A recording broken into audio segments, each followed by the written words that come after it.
Speaker, sir, I rise to present the budget for the year 2019-20. The recent election, which brought us to this august house today, was charged with brimming hope and desire for a bright and stable new India. Like never before, India celebrated its democracy by coming out to vote in large numbers. Voters' turnout was highest at 67.9%. Every section, young, old, first-time voters, voters since the first general election, women, all turned up to stamp their approval of a performing government.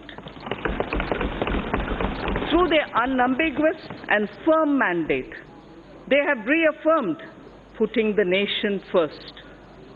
The people of India have validated the two goals for our country's future, that of national security and economic growth. The first term of Honorable Prime Minister Narendra Modi-led NDA government stood out as a performing government, a government whose signature was in the last mile delivery. Between 2014 and 19, we provided a rejuvenated center-stage dynamic, cooperative federalism, GST Council, and a strident commitment to fiscal discipline. We had set the ball rolling for a new India, planned and assisted by the Niti Aayog, a broad-based think tank. We have showed by our deeds that the principle reform, perform, transform can succeed. On many programs and initiatives, we had worked on unprecedented scale. Average amount spent on food security per year approximately doubled during 2014-19 compared to the preceding 5 years. Number of patents issued more than trebled 3 times in 2017-18 as against the number of patents issued pre-14. Our last mile delivery stood out, and the unknown citizen in every nook and corner of our country felt the difference. Our objective was and continues to be Mazboot Desh ke liye Mazboot Nagrik. Mega programs and services which we initiated and delivered during those 5 years will now be further accelerated. We shall further simplify procedures, incentivize performance, reduce red tape, and make the best use of technology, just as we did earlier. I am confident we will achieve our goals. Chanakya Niti Sutra says, Karya Purusha Karena Lakshyam Sampadayate. Meaning, with determined human efforts, the task will surely be completed. An Urdu couplet, pardon me my pronunciation, Yakin ho to koi rasta nikalta hai. Yakin ho to koi rasta nikalta hai. Hawa ki oat bhi lekar charag jalta hai.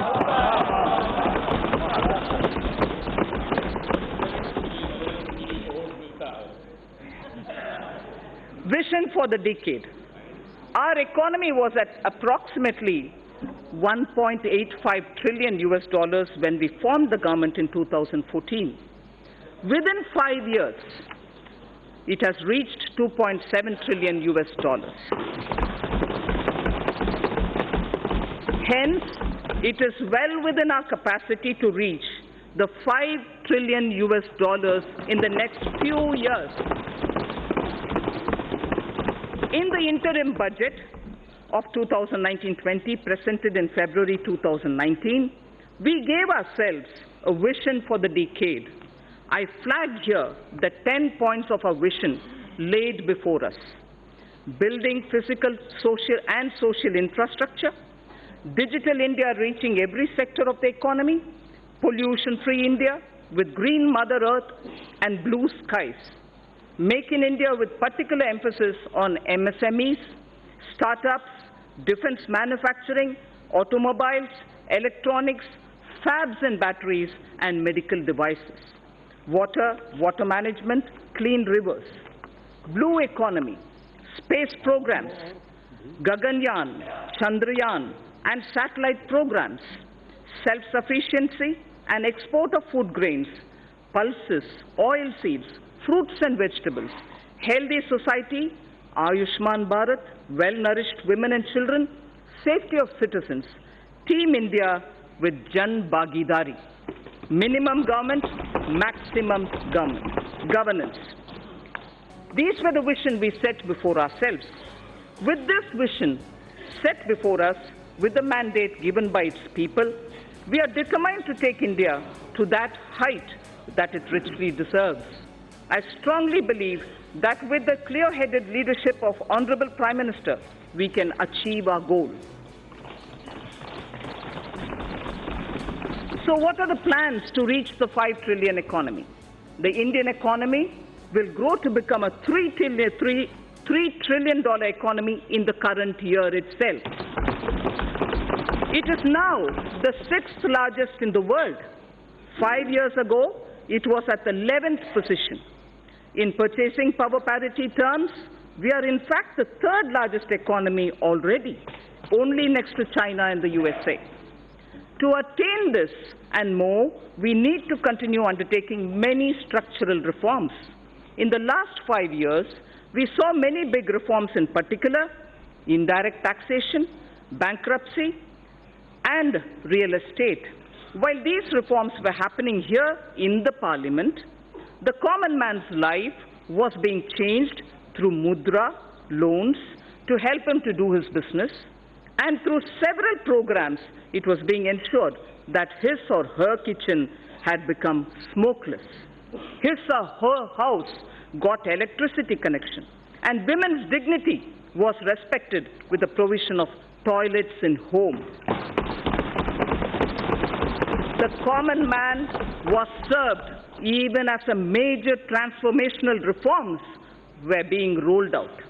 And for this to continue, we need to invest heavily in infrastructure, in digital economy, and on job creation in small and medium firms.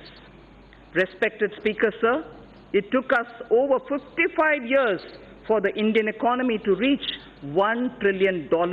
But when the country and her people's hearts are filled with Asha, Vishwas, and Akanksha, that is, when the hearts are filled with hope, trust and aspirations, we, in just 5 years, added $1 trillion. As I said, today we are nearing a $3 trillion level.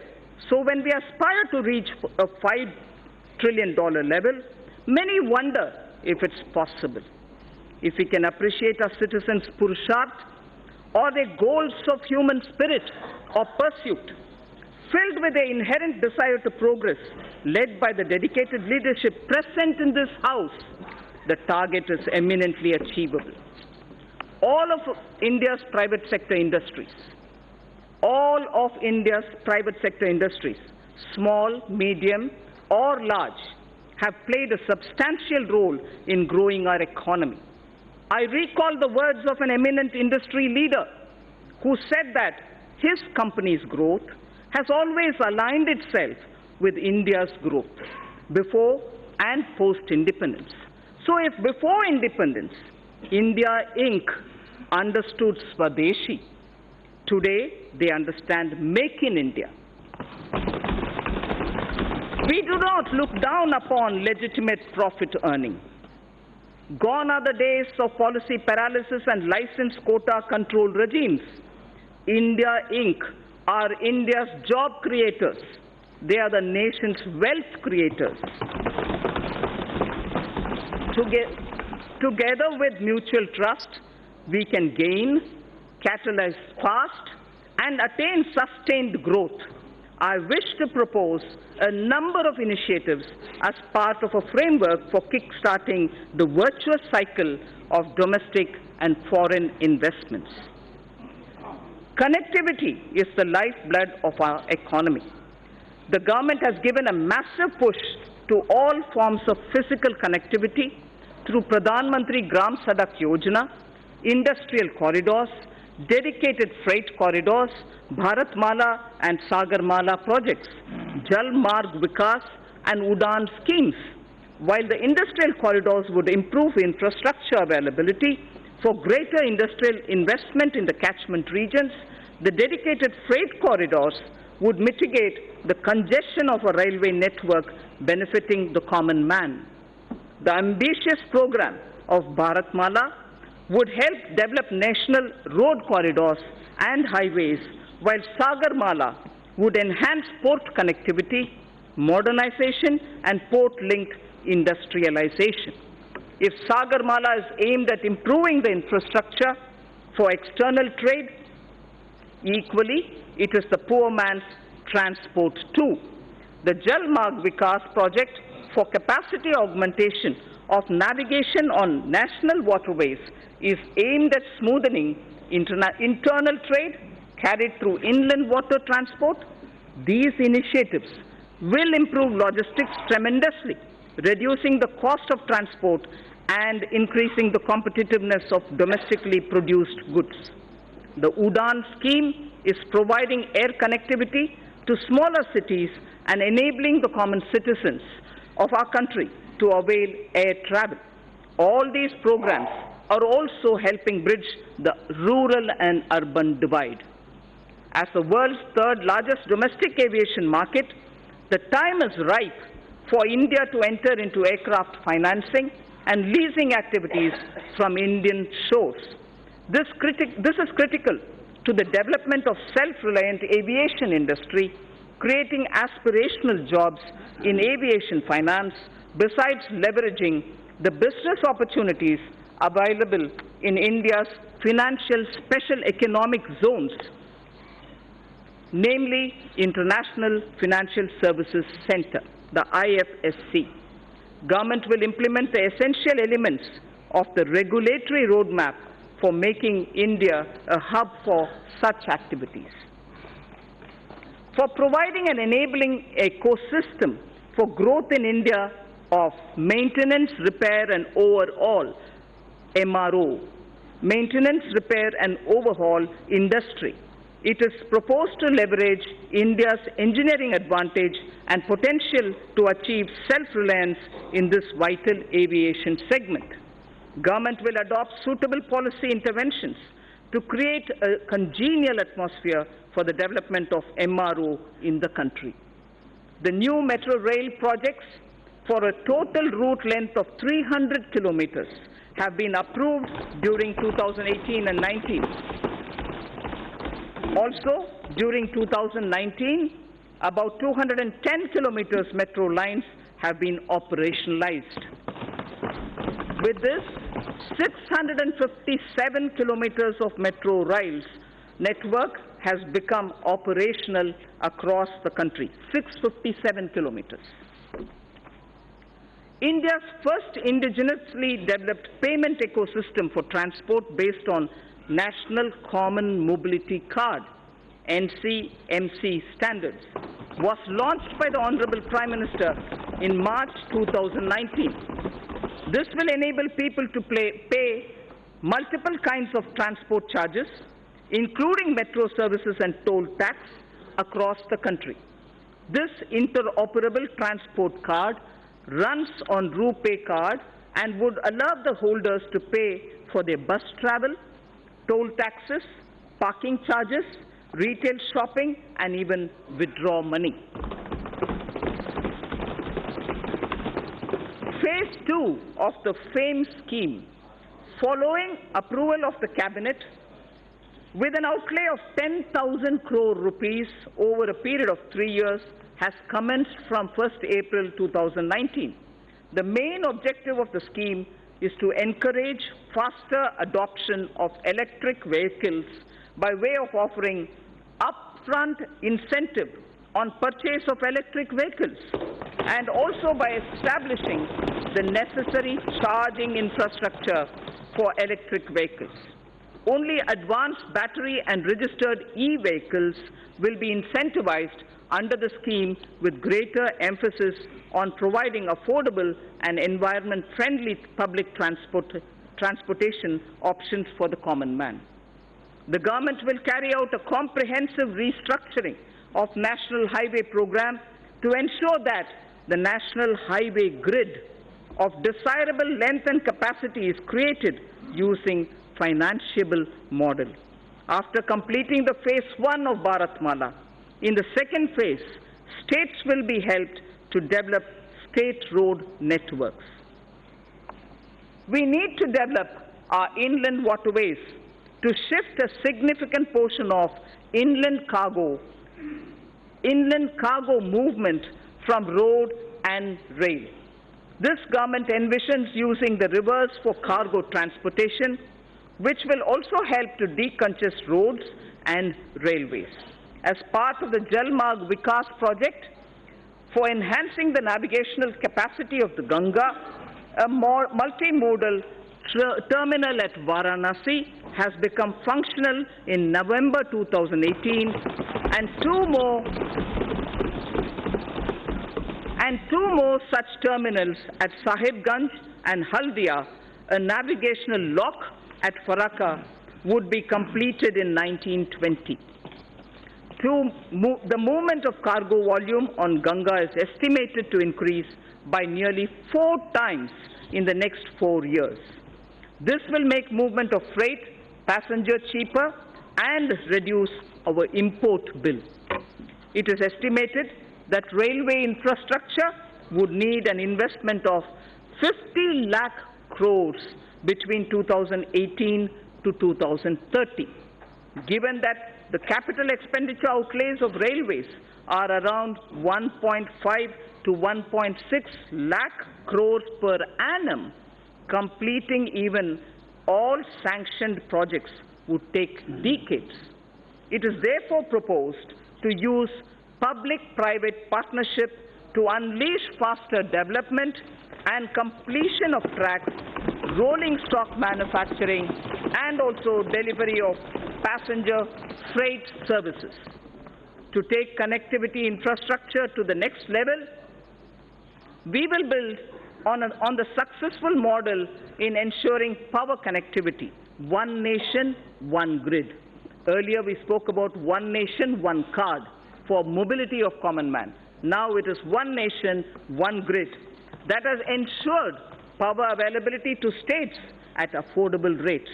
I propose to make available a blueprint this year for developing gas grids, water grids, highways, and regional airports. So the scaling up that we talked about, which marks the USP of this government, is revealed in each one of these examples. We do it in that scale each time. The recommendations of high-level empowered committee on retirement of old and inefficient plants and addressing low utilization of gas plant capacity due to paucity of natural gas will also be taken up for implementation now. Our government launched Ujjwal Discom Assurance Yojana, UDAY, in 2015, aimed at financial and operational turnaround of discoms. Government is examining the performance of the scheme, and it will further get improved. We will work with the state governments to remove barriers like cross-subsidy surcharges, undesirable duties on open access sales, or captive generation for industrial and other bulk power consumers. Besides these structural reforms, considerable reforms are needed in tariff policy. A package for power sector tariff and structural reforms would soon be announced. It is proposed that several reform measures would be taken up to promote rental housing. Current rental laws are archaic, as they do not address the relationship between the lessor and the leasee realistically and fairly. A model tenancy law will also be finalized and circulated to the states. Large public infrastructure can be built on land parcels held by the central ministries and central public sector enterprises all across the country. Through an innovative instrument or innovative instruments such as joint development and concession, public infrastructure and affordable housing will be taken up. For ease of access to credit for MSMEs, Government has introduced providing of loans up to 1 crore rupees for MSMEs within 59 minutes through a dedicated online portal. Under the interest subvention scheme for MSMEs, 350 crores of rupees has been allocated for the year 2019-20 for 2% interest subvention for all GST registered MSMEs on fresh or on incremental loans. On fresh or on incremental loans. Government payments to suppliers and contractors are a major source of cash flow, especially to SMEs and MSMEs. Investment in MSMEs will receive a big boost if these delays in payment are eliminated. Government will create a payment platform for MSMEs to enable filing of bills and payment thereof on the platform itself, thereby cutting down the time and the process itself. Encouraged by the overwhelming response, the Government of India has decided to extend the pension benefit to about 3 crore retail traders and shopkeepers whose annual turnover is less than 1.5 crores under a new scheme, namely Pardhan, Mantri, Karam, Yogi, Maan, Dhan scheme. Enrollment into the scheme will be kept simple, requiring only Aadhaar and a bank account, and the rest will be on self-declaration. We recognize that investment-driven growth requires access to low-cost capital. It is estimated that India requires investments averaging 20 lakh crores of rupees every year. A number of measures are proposed to enhance the sources of capital for infrastructure financing. A credit guarantee enhancement corporation for which regulations have been notified by the RBI will be set up in 2019-20. An action plan to deepen the market for long-term bonds, including for deepening markets for corporate bond repos, credit default swaps, etc., with specific focus on infrastructure sector, will be put in place. It is proposed to permit investments made by FIIs and FPIs in debt securities issued by Infrastructure Debt Fund, non-bank finance companies, the IDF, NBFCs, to be transferred, sold to any domestic investor within specified lock-in period. Corporate debt markets are crucial for the infrastructure sector, given the need to further deepen bond markets. A number of measures are proposed to be taken up. To deepen the corporate tripartite repo market in corporate debt securities, government will work with regulators, the RBI and the SEBI, to enable stock exchanges to allow AA-rated bonds as collaterals. User-friendliness of trading platforms for corporate bonds will be reviewed, including issues arising out of capping of International Security Identification Number, the ISIN. It's right time to consider increasing minimum public shareholding in the listed companies. I have asked SEBI to consider raising the current threshold of 25% to 35%. As a key source of capital to the Indian economy, it is important to ensure a harmonized and hassle-free investment experience for foreign portfolio investors. Hence, it is proposed to rationalize and streamline the existing Know Your Customer, the KYC norms for FPIs to make it more investor-friendly without compromising the integrity of cross-border capital inflows. It is time to take our capital markets closer to the masses and meet various social welfare objectives related to inclusive growth and financial inclusion. I propose to initiate steps towards creating an electronic fundraising platform, a social stock exchange, under the regulatory ambit of Securities and Exchange Board of India, the SEBI, for listing social enterprises and voluntary organizations.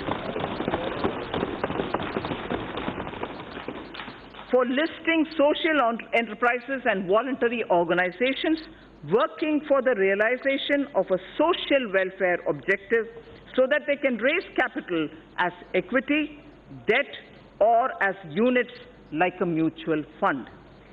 It is important to get retail investors to invest in treasury bills and securities issued by the government. Efforts made by the Reserve Bank will need to be supplemented with further institutional development using stock exchanges. For this purpose, interoperability of RBI depositories and SEBI depositories would be necessary to bring about seamless transfer of treasury bills and government securities between RBI and depository ledgers, and for enabling this, the government will take up necessary measures in this regard in consultation with RBI and the SEBI. FDI inflows into India have remained robust despite global headwinds. Speaker, sir, global foreign direct investment flows slid by 13% in 2018 to 1.3 trillion US dollars from 1.5 trillion in the previous year. The third consecutive annual decline according to the UNCTAD's UNCTAD's World Investment Report in 2019. This is India's FDI flows in 2018-19 remained strong. If that was the global picture, India's inflows in 18-19 remained strong at 64.37 billion US dollars, marking a 6% growth over the previous year. I propose to further consolidate, Speaker, sir, the gains in order to make India a more attractive FDI destination. A, the government will examine suggestions of further opening up of FDI in aviation, in media, animation, ABGC, and insurance sectors in consultation with all stakeholders. 100% foreign direct investment will be permitted for insurance intermediaries. Local sourcing norms will be eased for the FDI in single brand retail sector. Single brand retail sector. It's high time India not only gets integrated into global value chain of production of goods and services, but also become part of the global financial system to mobilize global savings, mostly institutionalized in pension, insurance, sovereign wealth funds, and so on. The government is contemplating organizing an annual global investors meet in India using National Infrastructure Investment Fund as the anchor to get all three sets of global players, top industrialists, corporate leaders, top pension, insurance, sovereign wealth funds, top pension, insurance, and sovereign wealth funds, and top digital technology and venture funds also. An important determinant of attracting cross-border investment, Speaker, sir, is availability of investable stock to the foreign portfolio investors. This issue assumes greater significance in view of the gradual shift from stock-targeted investments towards passive investment, whereby funds track global indices composition, of which depends upon available floating stock. Accordingly, I propose to increase the statutory limit for FBI investment in a company from 24% to sectoral foreign investment limit, with option given to the concerned corporates to limit it to a lower threshold. FPIs will be permitted to subscribe to listed debt securities issued by the REITs or the InvITs. Even though India is the world's top remittance recipient, NRI investment in Indian capital markets is comparatively less. With a view to provide NRIs with seamless access to Indian equities, I propose to merge the NRI portfolio investment scheme route with the foreign portfolio investment route. New and innovative financial instruments have been launched in the last 5 years, like Infrastructure Investment Trust, the InvITs which I referred to a minute ago, Real Estate Investment Trust, the REITs which I referred to a minute ago, as well as models like Toll Operate Transfer, the TOT, as part of the Brownfield Asset Modernization Strategy for augmenting infrastructure investment. A reasonable success in brownfield asset monetization, and several InvITs and one rate transaction have already been completed.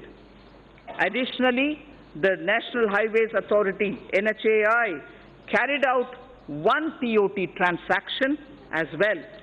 The cumulative resources garnered through these instruments and model, Speaker Sir, exceed 24,000 crores of rupees. India has emerged as a major space power with the technology and ability to launch satellites and other space products at globally low-cost level. Time has come to harness this ability commercially. A public sector enterprise, namely New Space India Limited, NSIL, has been incorporated as a new commercial arm of the Department of Space to tap the benefits of the research and development carried out by ISRO, Indian Space Research Organization.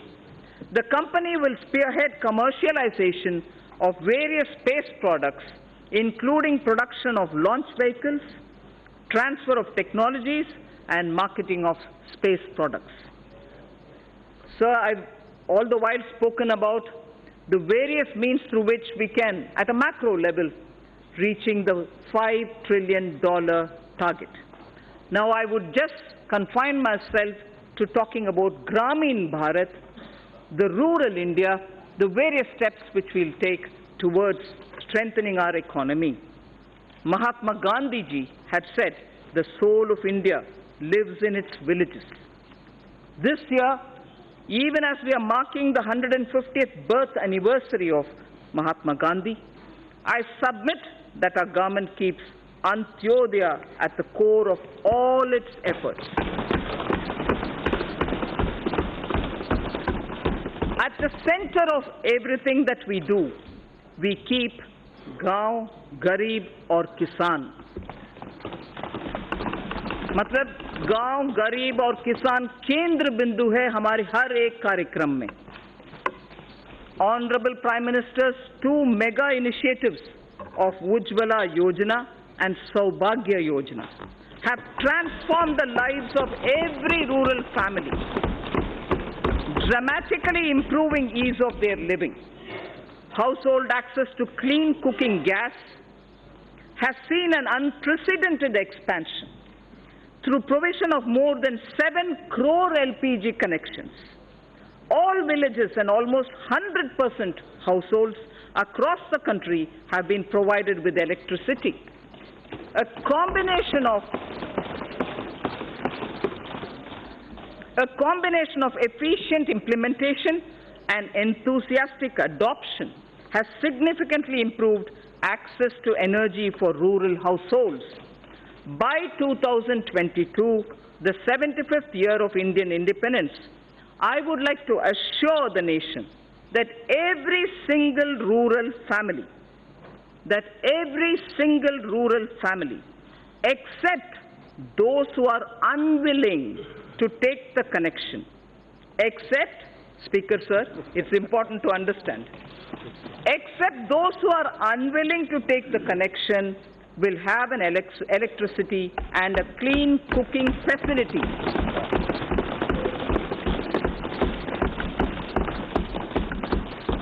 Pradhan Mantri Awas Yojana, Gramin, aims to achieve the objective of housing for all by 2022.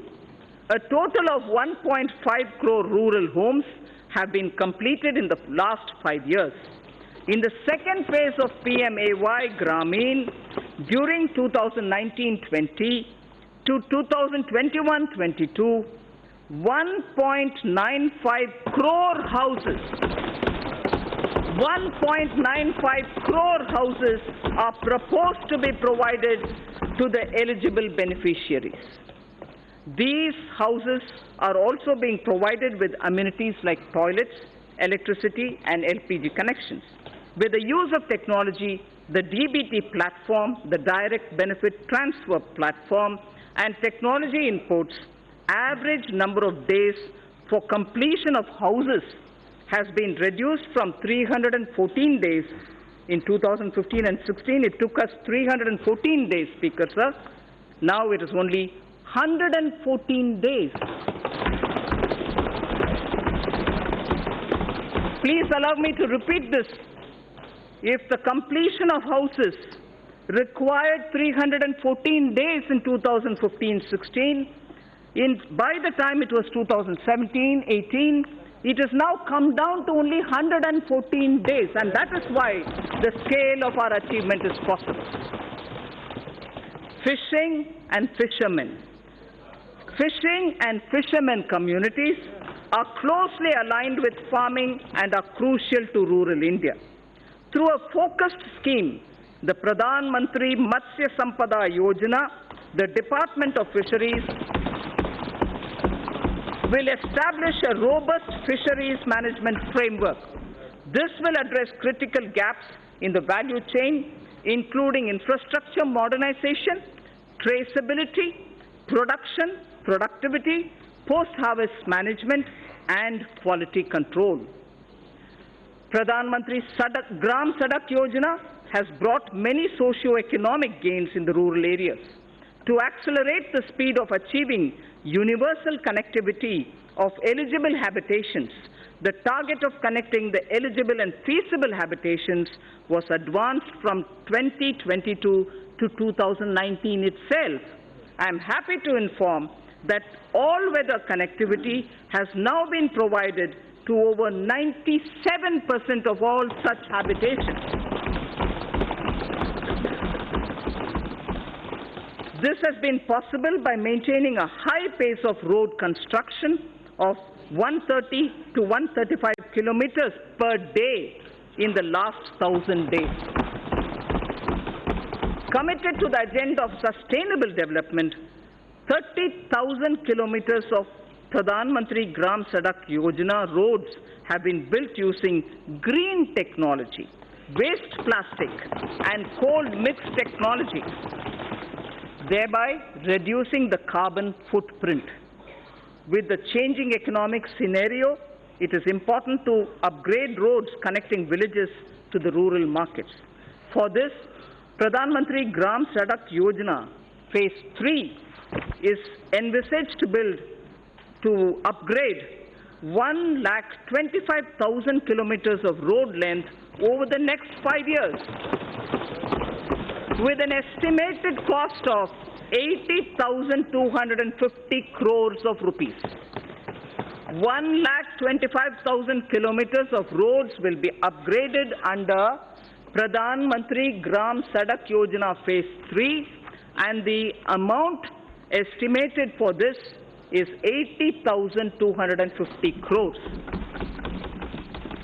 Considering the fact that majority of people still live in villages and depend on agriculture and traditional industries, the scheme of Fund for Upgradation and Regeneration of Traditional Industries, SFURTI, Spurti is it, aims to set up more common facility centers to facilitate cluster-based development to make the traditional industries more productive, profitable, and capable for generating sustained employment opportunities. The focus sectors are bamboo, honey, and khadi clusters. The SFURTI envisions setting up of 100 new clusters during 2019-20, which should enable 50,000 artisans to join the economic value chain. Further, to improve the technology of such industries, the Scheme for Promotion of Innovation, Rural Industry and Entrepreneurship, ASPIRE, has been consolidated for setting up of livelihood business incubators and technology business incubators. The scheme contemplates to set up 80 livelihood business incubators and 20 technology business incubators in 2019-20 to develop 75,000 skilled entrepreneurs in agro-rural industry sectors. We will invest widely in agricultural infrastructure. Speaker, sir, we will support private entrepreneurship in driving value addition to farmers' produce from the field and from those from allied activities too, like bamboo, like timber from the hedges, and also for generating renewable energy. अन्नदाता क्यों ऊर्जा दाता बना नहीं सकते? अन्नदाता ऊर्जा दाता बनाने के लिए बहुत सारे हमारे प्रोग्राम्स हैं.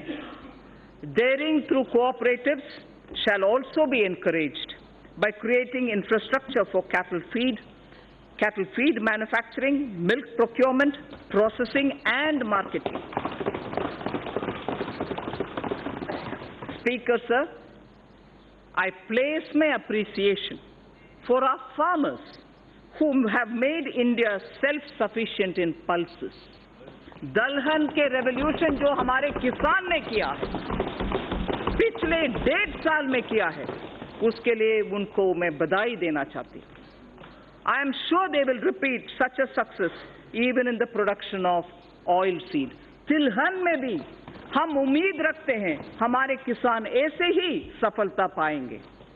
Our import bill shall be reduced by their seva. We also hope to form 10,000 new farmer producer organizations. We ensure economy. That will ensure economies of scale for farmers over the next 5 years. The government will work with state governments to allow farmers to benefit from e-NAM. The Agricultural Produce Marketing Cooperatives Act should not hamper farmers from getting a fair price for their produce. Ease of doing business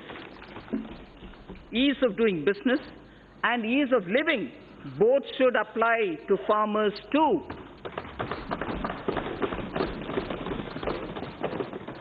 And we shall go back to basics on one count.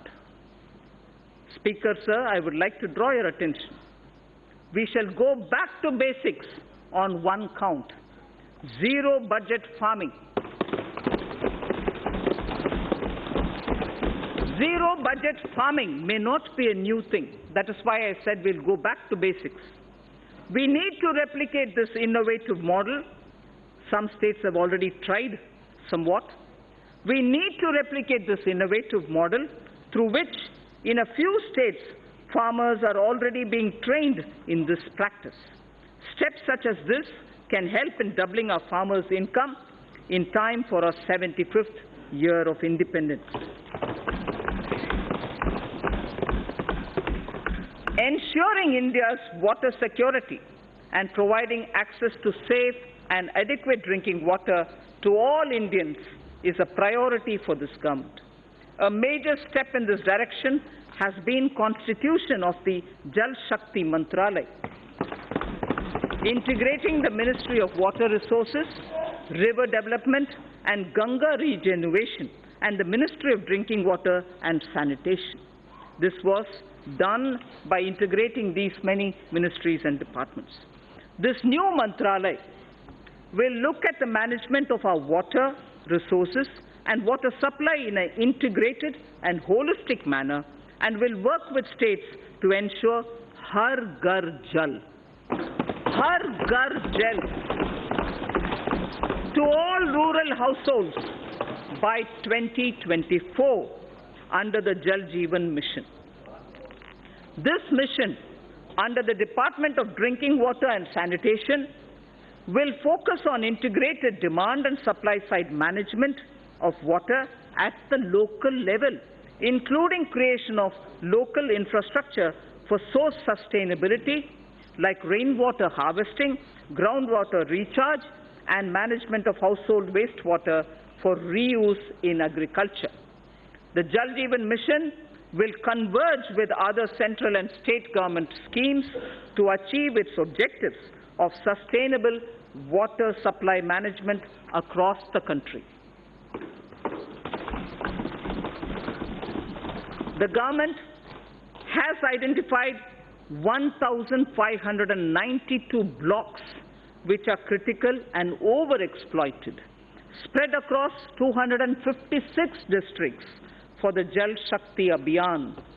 Besides using funds available under various schemes, the government will also explore possibility of using additional funds available under the Compensatory Afforestation Fund Management and Planning Authority, the CAMPA, for this purpose. Speaker sir, Swachh Bharat Abhiyan has touched the very conscience of the nation besides bringing enormous health and environmental benefits. This noble scheme, initiated in 2014, has achieved a resounding success. 9.6 crore toilets have been constructed.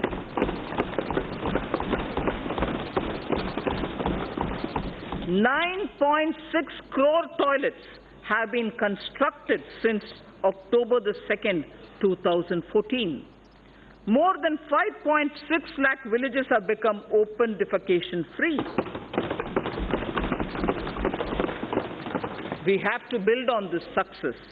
We must not only sustain the behavioral change seen in people, but also harness the latest technologies available to transform waste into energy.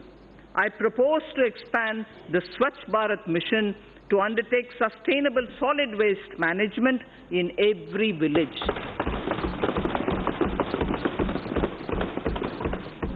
Under the Pradhan Mantri Gramin Digital Saksharata Abhiyan, over 2 crore rural Indians, under the Pradhan Mantri Gramin Digital Saksharata Abhiyan, over 2 crore rural Indians have so far been made digitally literate. To bridge rural-urban digital divide, BharatNet is targeting internet connectivity in local bodies in every panchayat in the country. This will be speeded up with assistance from Universal Service Obligation Fund under the Public-Private Partnership Arrangement. Speaker sir, till now I focused on some specific features in order that our rural India, Gramin Bharat ke liye. Now I will focus on Shahri Bharat, urban India. This government sees the rapid urbanization of India as an opportunity rather than a challenge. We have to make both our cities and villages better using technology. This way, we can help people live closer to their homes, stop migration into cities, provide essential services to all. Under Mantri Yojana, urban, over 81 lakh houses with an investment of about 4.83 lakh crores have been sanctioned, of which construction has started in about 47 lakh houses. Over 26 lakh houses have been completed, of which nearly 24 lakh houses have been delivered to the beneficiaries. There is large-scale adoption of new technologies for construction of these houses. Over 13 lakh houses have so far been constructed using these new technologies. More than 95% of our cities also have become ODS, open defecation free. 95% of all cities have become, or they have declared themselves ODS.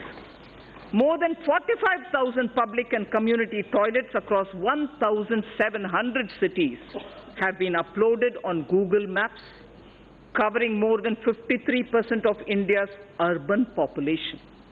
Almost 1 crore citizens have downloaded the Swachhata app.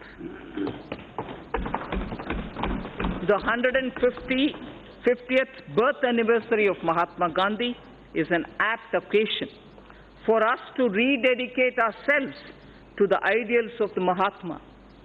Honorable Prime Minister took the sankalp of achieving Gandhiji's resolve of Swachh Bharat to make India open defecation free by 2nd October 2019.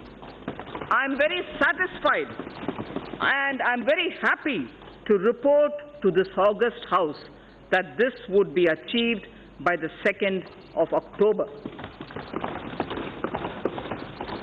To mark this occasion, the Rashtriya Swachhata Kendra will be inaugurated at Gandhi Darshan, Rajghat on 2nd October 2019.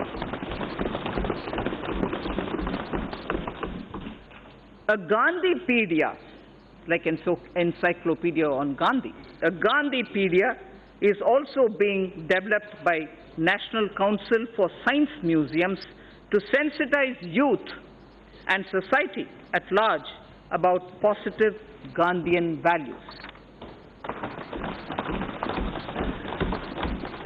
Indian Railways suburban and long-distance services do a phenomenal task in cities like Mumbai and smaller cities. Railways will be encouraged to invest more in suburban railways through special purpose vehicle structures like rapid regional transport system proposed on the Delhi Meerut route.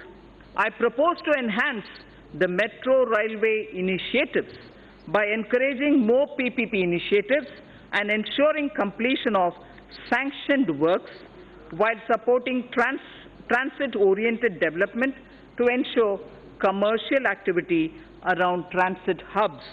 We are in the process of completing the dedicated freight corridor project that will free up some of the existing railway network for passenger trains.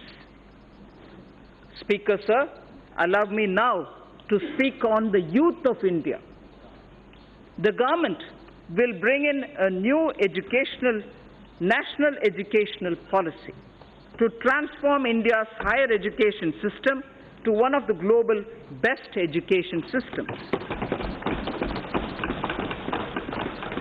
The new policy proposes major changes in both school and higher education, among others, better governance systems, and brings greater focus on research and innovation.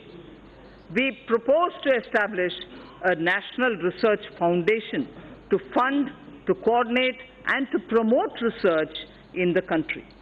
NRF, or the National Research Foundation, will assimilate the research grants being given by various ministries independent of each other.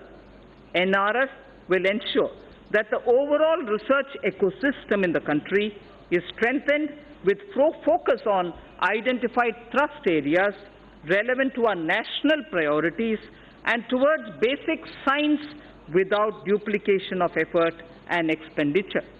We would work out a very progressive and research-oriented structure for the NRF itself. The funds available with all ministries will be integrated in NRS. This would be adequately supplemented with additional funds.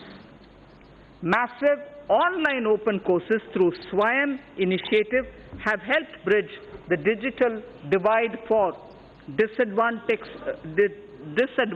section of our student community. To upgrade the quality of teaching, the global initiative of academic networks, GYAN, program in higher education was started, aimed at tapping the global pool of scientists and researchers. The imprint or impacting research innovation and technology scheme began as Pan IIT and IISc joint initiative to develop a roadmap for research to solve major engineering and technology challenges in selected domains needed by the country.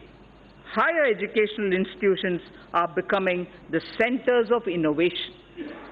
These initiatives have upgraded the quality of education. There was not a single Indian institution in the top 200 in the World University Rankings 5 years back.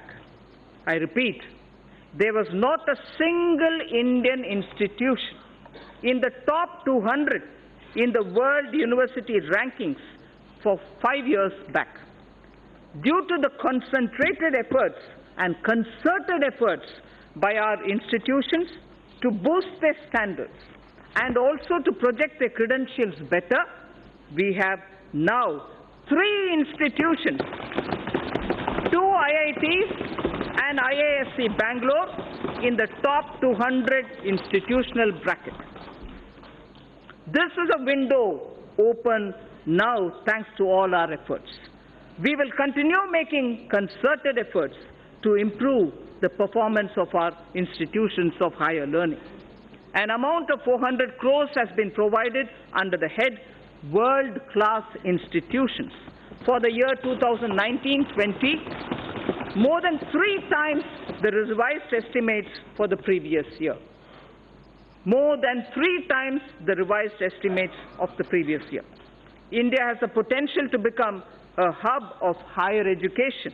I therefore propose to start a program, Study in India, that will focus on bringing foreign students to India in our higher educational institutions. The regulatory systems of higher education would be reformed comprehensively to promote greater autonomy and focus on better academic outcomes. A draft legislation for setting up of Higher Education Commission of India would be presented in the year ahead. Khelo India scheme, launched in October 2017, has created awareness of sports as an integral part of wellness throughout the country. The government is committed to expand Khelo India scheme and to provide all necessary financial support. To popularize sports at all levels, a National Sports Education Board for development of sportspersons would be set up under Khelo India scheme.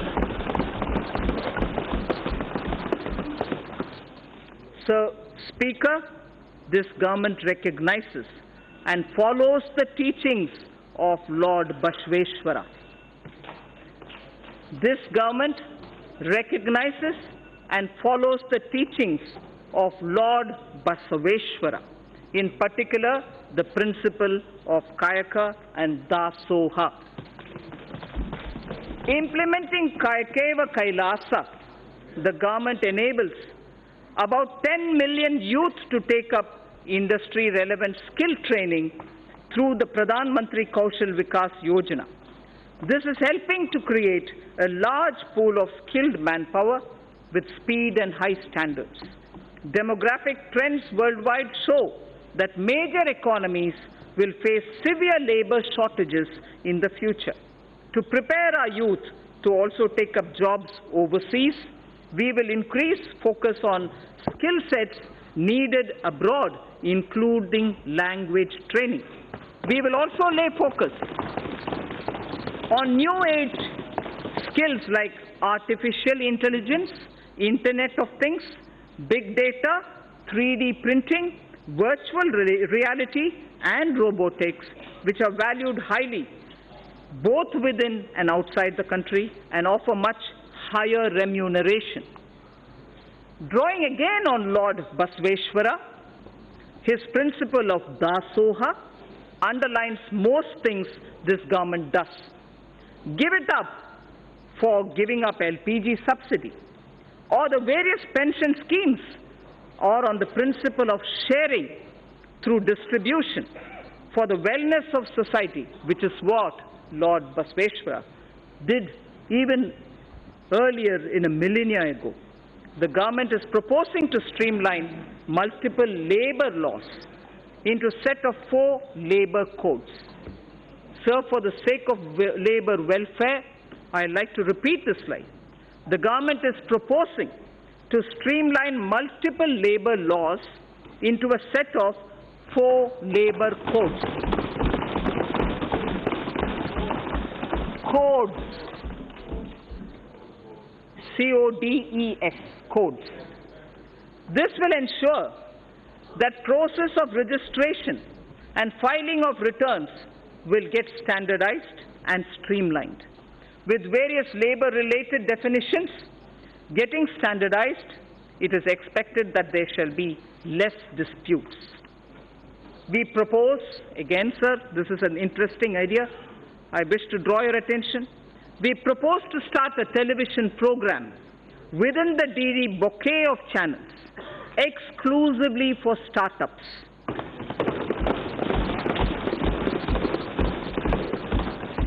This shall serve as a platform for promoting startups, discussing issues affecting their growth, matchmaking with venture capitalists, and for funding and tax planning. This channel shall be designed and executed by startups themselves. Later in the speech, I shall deal with taxation matters of the startups.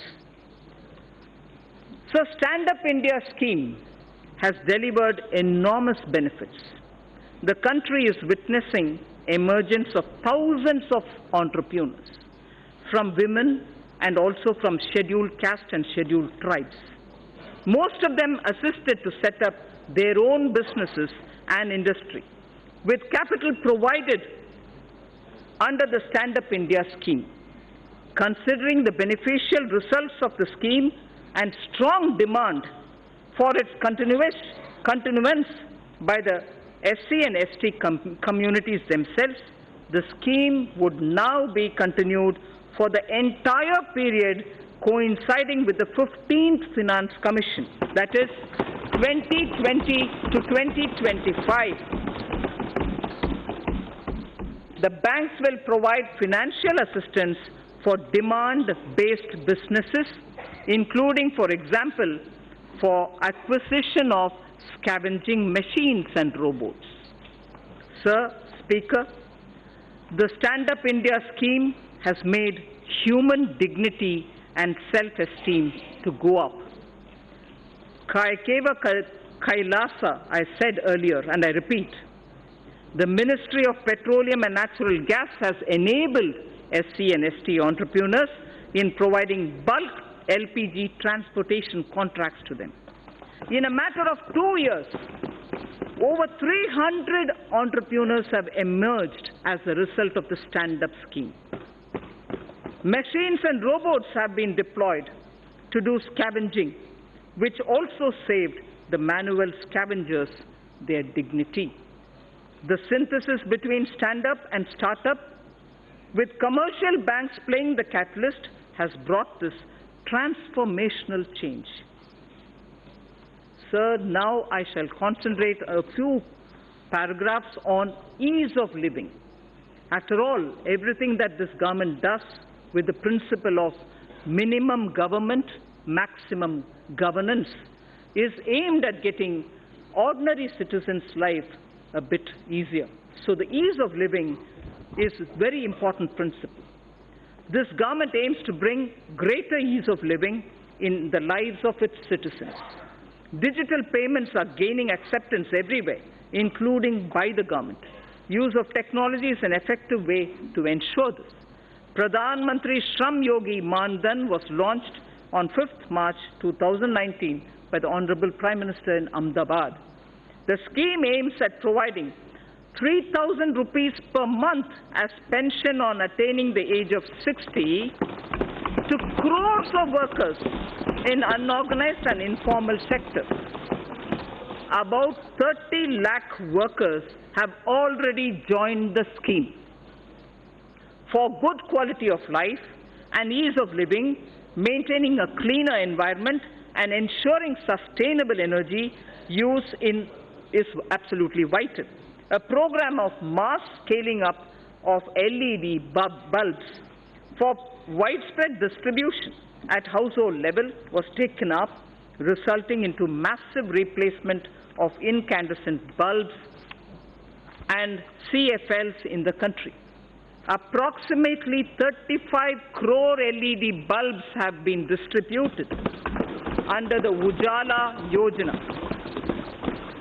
leading to a cost saving, and this is very impressive. I request through you, respected Speaker, that all members present here listen to what cost saving has emerged because of the LED bulbs. Approximately 35 crore LED bulbs have been distributed under the Yojana, leading to a cost saving of 18,341 crores. And this 18,341 crores annually, every year, because of LED, this is what the country is saving. It is going to be free of incandescent, India is going to be free of incandescent bulbs, and CFL use has already become minuscule. We will use the approach of mission LED bulb method to promote the use of solar stoves and battery chargers in the country. To make railway travel a pleasant and satisfying experience to the common citizen, again, ease of living, we will launch a massive program of railway station modernization this year. Railway station modernization will be launched this year. Honorable Speaker, sir, I draw the attention to the women of India. Nari to Narayani.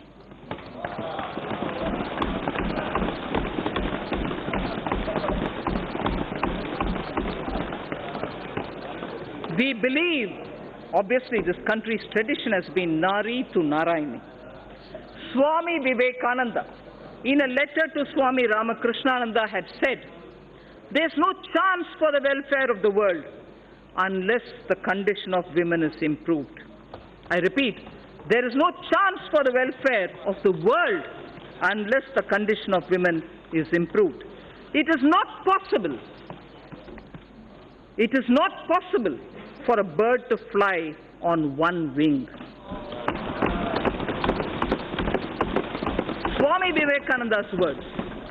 This government believes that we can make progress with greater women's participation. In India's growth story, sir, I would like to draw your attention. In India's growth story, particularly in the rural economy, Gramin Arthvyavastha mein, the role of women is a very sweet story.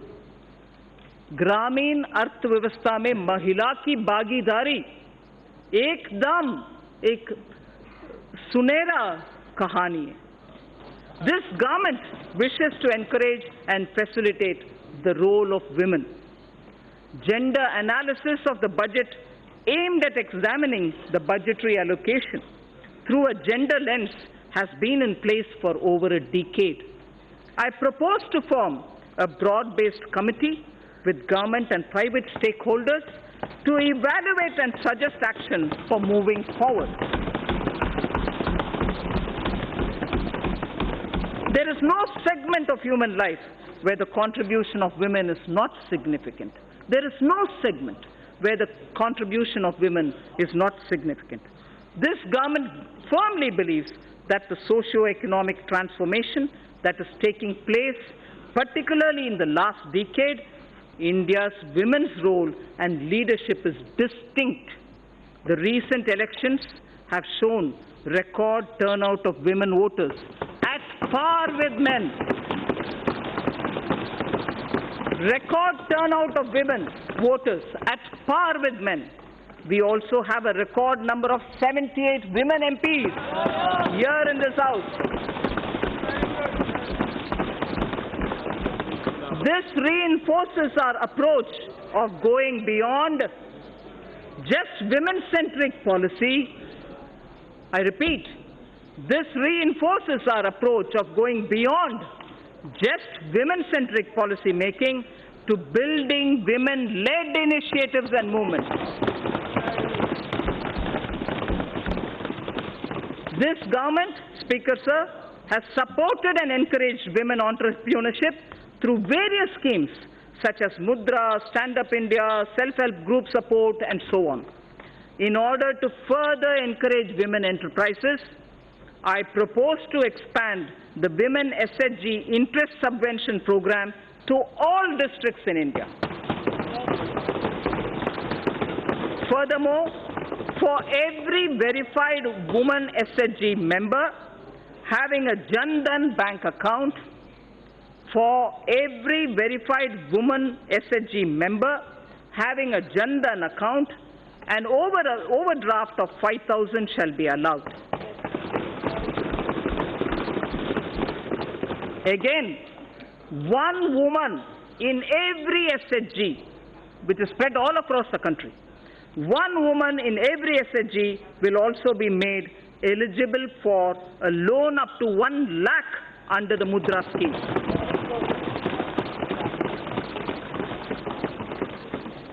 Speaker Sir, at the beginning I did tell you about India's soft power.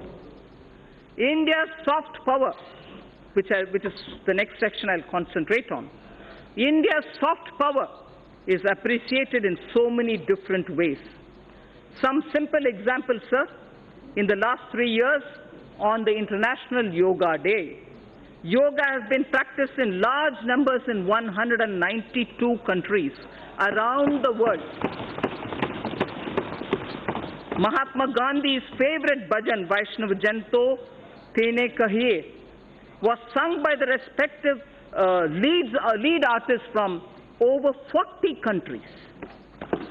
The annual Bharat Ko Jano quiz competition is sought after as an event to participate by not only NRIs, non-resident Indians, but also several foreigners themselves. I propose to consider issuing Aadhaar card for non-resident Indians with Indian passports after their arrival in India without waiting for 180 days. I repeat it. I propose to consider issuing Aadhaar cards for non-resident Indians with Indian passports after their arrival in India without waiting for the mandatory 180 days. Without waiting, we issue. I propose to launch a mission which will integrate our traditional artisans and their creative products with global markets. Wherever necessary, we shall obtain patents for them and the geographical indicators, GI, for them. I wish to say this in Hindi for the larger audience of traditional artisans. इस उद्देश्य से मैं इस गरिमामय प्रांगण से पहली बार यह घोषणा करती हूँ कि हम भारत के सृजनात्मक उद्योगों को अर्थव्यवस्था से जोड़कर जहां आवश्यक है बौद्धिक संपदा अधिकारों से संरक्षित करके राष्ट्रीय और अंतर्राष्ट्रीय बाजार तक पहुंचाने की मुहिम प्रारंभ करेंगे।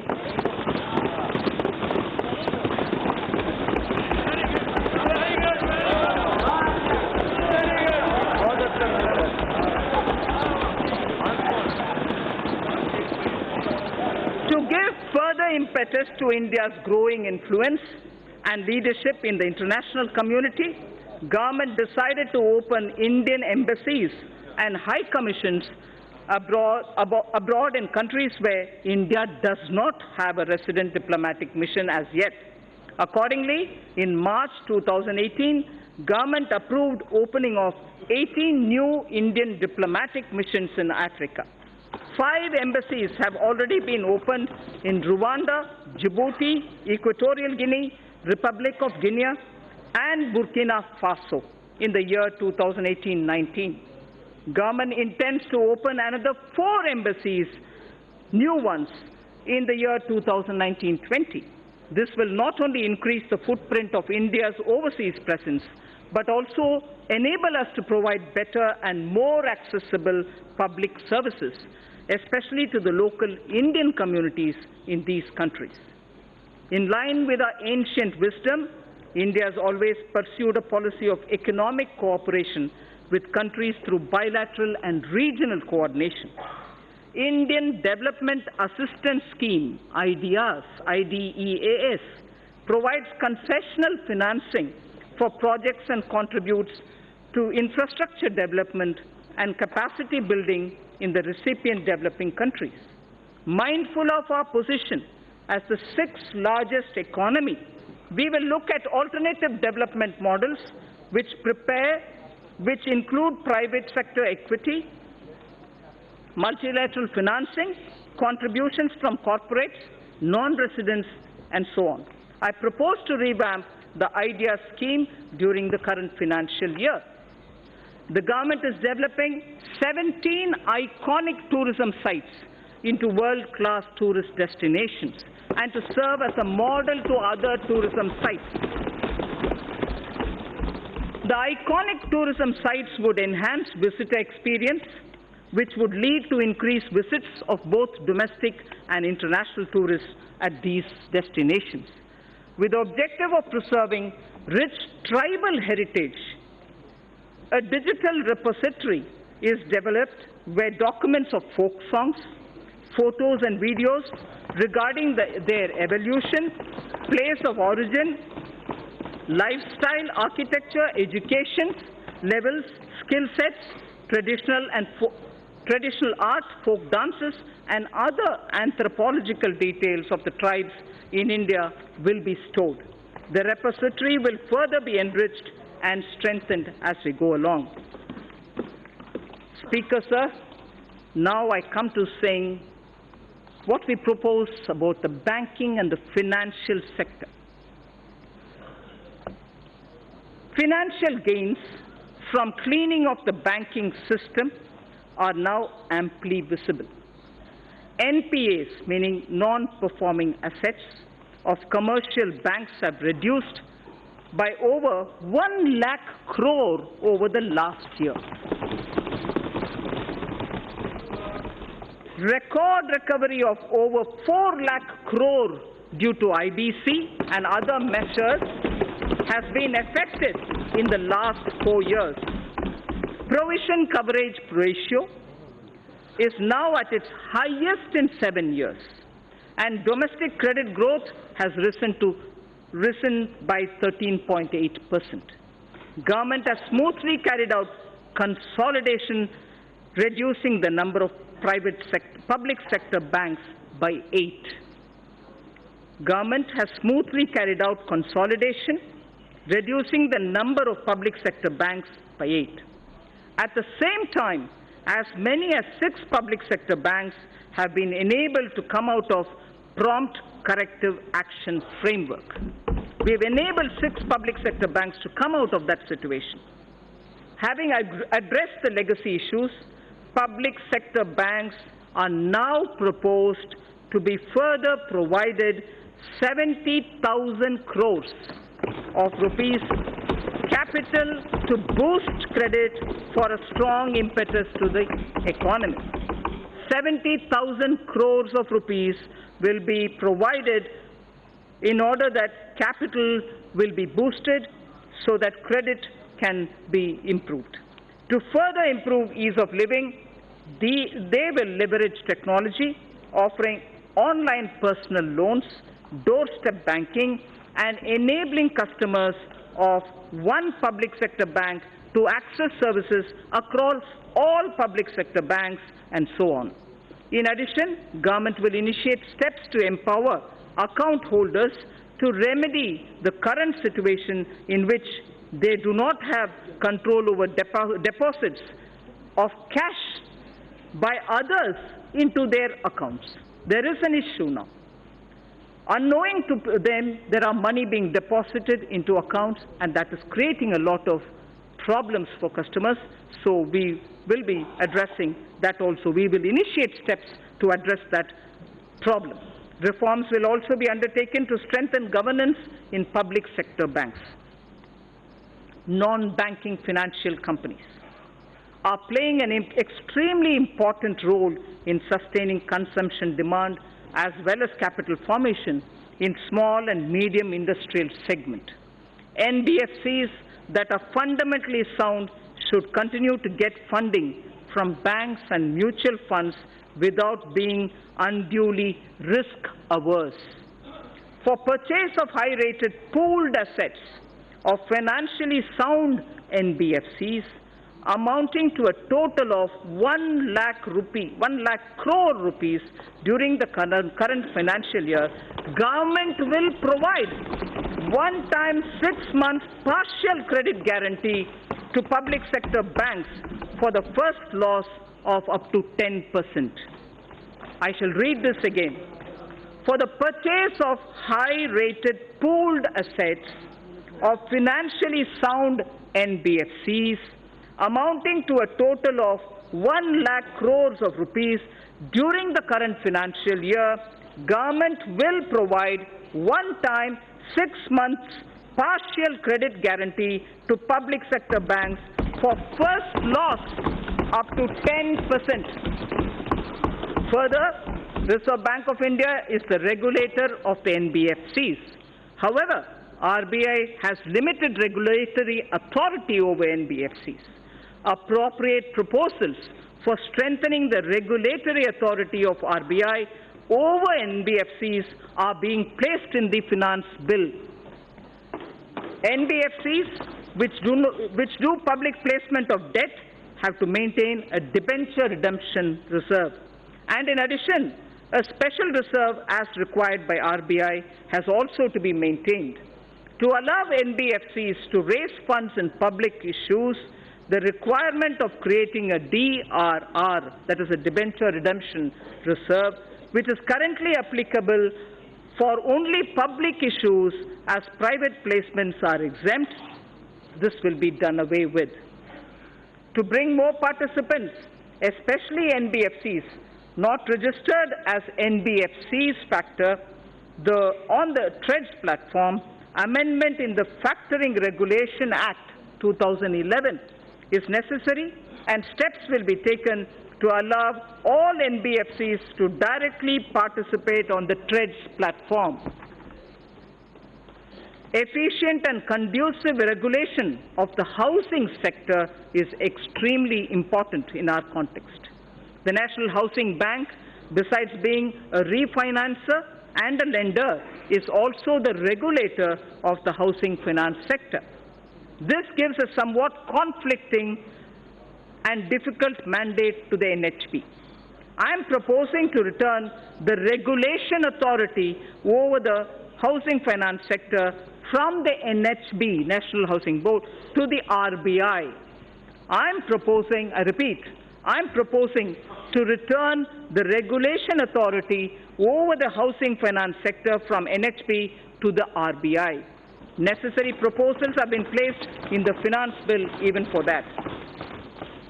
Government has announced its intention to invest 100 lakh crores in infrastructure over the next 5 years. 100 lakh crores for infrastructure over the next 5 years.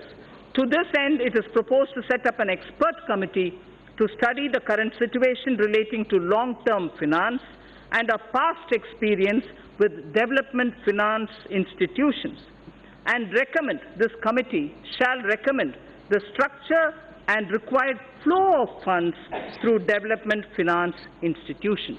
the situation will be reviewed by them and they will suggest measures.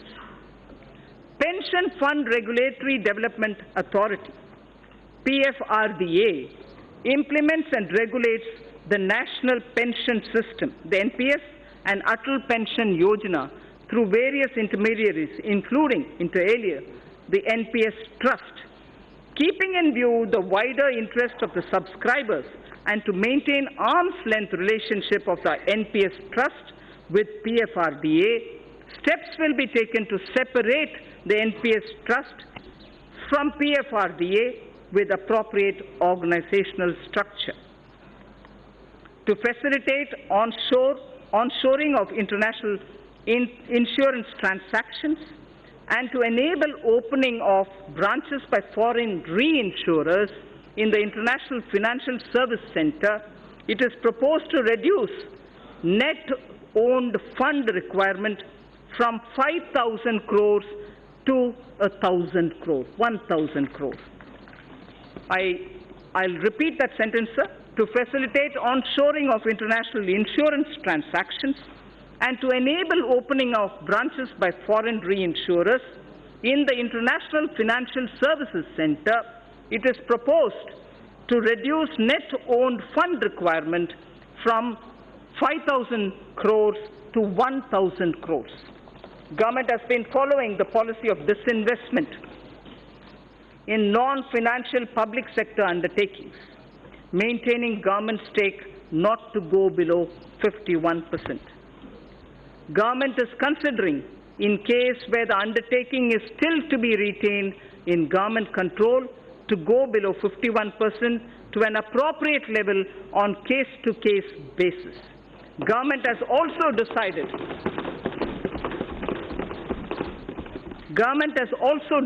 to modify present policy of retaining 51% government stake to retaining 51% stake inclusive of the stake of government-controlled institutions. Sir Speaker, in order to improve the capital flows into the Indian economy, it is important to align domestic corporate systems and practices with global ones. It is also appreciated that global finance movement in equity uses certain parameters to evaluate the stocks in which they choose to invest. The government intends to further encourage retail participation in CPSEs, which of late has shown very encouraging upward trend. In order to provide additional investment space, the government would realign its holding in CPSEs, including banks, to permit greater availability of its shares and to improve depth of its market. Strategic disinvestment of select CPSEs would continue to remain a priority of this government. In view of current macroeconomic parameters, government would not only reinitiate the process of strategic disinvestment of Air India, but would offer more CPSEs for strategic participation by the private sector. I repeat this sentence. Strategic disinvestment of select CPSEs would continue to remain a priority for this government. In view of current macroeconomic parameters, government would not only reinitiate the process of strategic disinvestment of Air India, but also would offer more CPSEs for strategic participation by the private sector.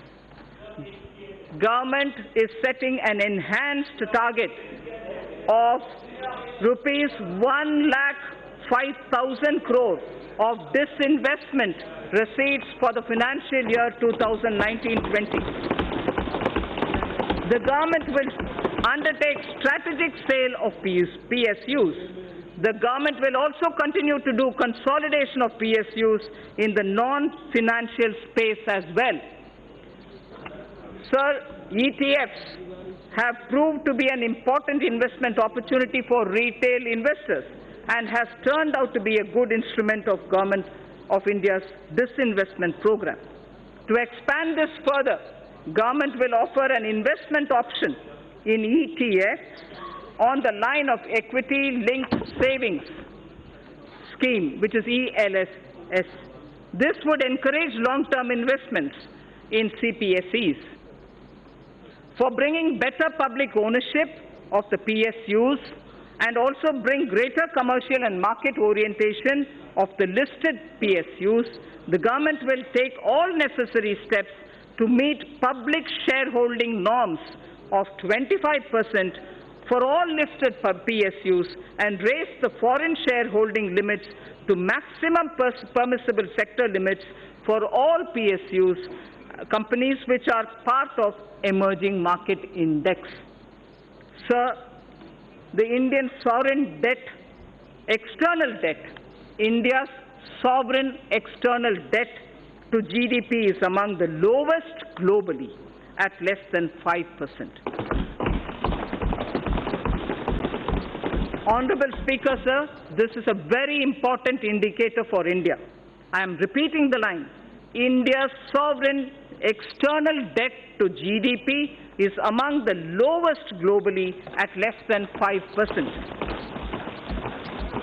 The government will start raising a part of its gross borrowing program in external markets in external currencies. This will also have beneficial impact on demand situation for the government securities in domestic market. A new series of coins, sir, a new series of coins of 1 rupee, 2 rupees, 5 rupees, 10 rupees and 20 rupees, easily identifiable to the visually impaired also, were released by the government minister, by the Honorable Prime Minister on 7th March 2019. These new coins will be made available for public use shortly.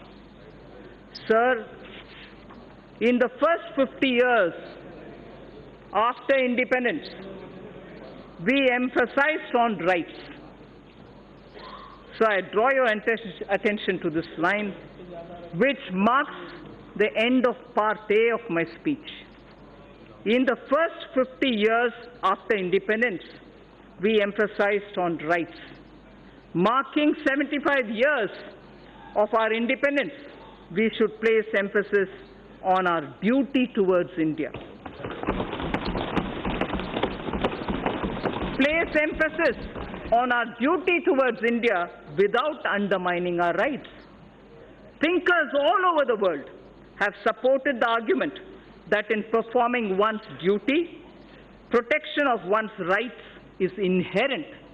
In performing one's duty, the protection of one's right is inherent in it. For the bright future of India, when again in 2022 we will remember our freedom fighters, we should dedicate ourselves to the service of the nation. So now I move to part B, which is something of great interest for all of us, taxation related. Honorable Speaker, sir, I see a lot of members sitting up. Mr. Speaker, sir, I begin by thanking our taxpayers who, as responsible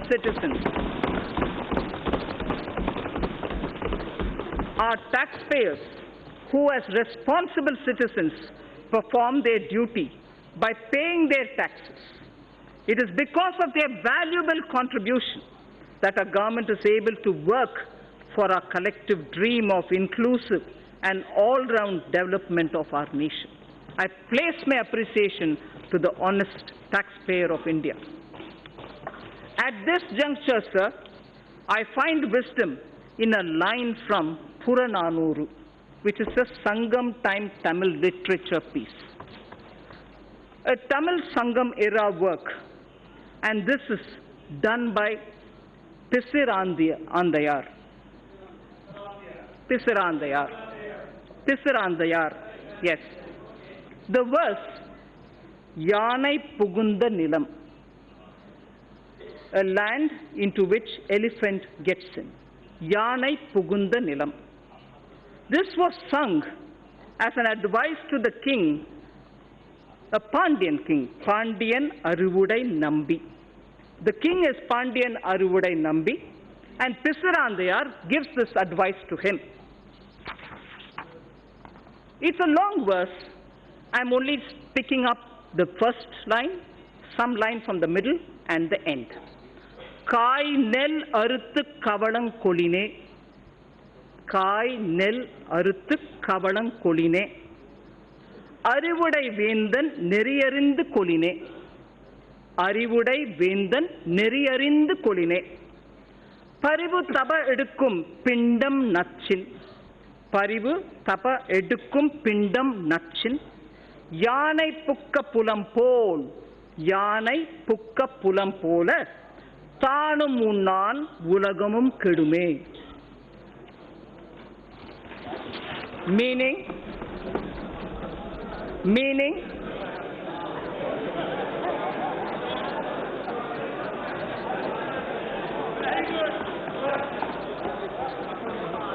a few mounds of rice, just a few mounds of rice from paddy that is harvested from a small piece of land would be sufficient for the elephant. For an elephant, just a few mounds of rice cooked from paddy which is taken from a small piece of land will be sufficient. But what if the elephant itself enters into the field and starts eating? It would eat far lesser than what it will trample with its foot. I hope the meaning is clear. So, the advice given to Pandian Arivudai Nambi is a valuable advice that this government appreciates.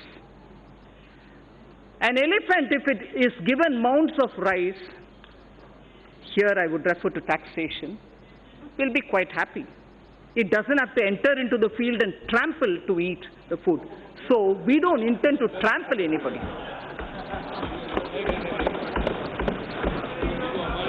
Sir, indirect taxes therefore, sir,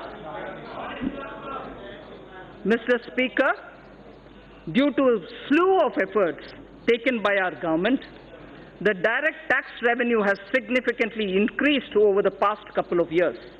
It has increased by over 78% from 6.38 lakh crores in financial year 2013-14 to around 11.37 lakh crores in financial year 2018. From 6.38 lakh crores to 11.37 lakh crores between 13-14 and 18-19. It is now growing at double-digit rate every year. Let me recall, sir, and reiterate this government's effort over the past 5 years to alleviate the tax burden on small and medium income earners. This includes self-employed as well as small traders, salary earners, and senior citizens. Only when their annual taxable income exceeds 5 lakhs, only when their annual taxable income exceeds 5 lakhs, they are required to pay any income tax. The details of our efforts and achievements on this front during the past few years are given in the annexure to the speech. I am not going into the details of it. Speaker, sir, my tax proposals will aim to stimulate growth, incentivize affordable housing, and encourage startups by releasing the entrepreneurial spirit. It will also be geared towards promoting digital economy. I aim to simplify tax administration and bring greater transparency. So far as corporate tax is concerned, we continue with phased reduction in rates. Currently, a lower rate of 25% is only applicable to companies having annual turnover up to 250 crores. Currently, the lower rate of 25% is only applicable to companies having annual turnover of up to 250 crores. I propose to widen this to include all companies having an annual turnover of up to 400 crores. This will cover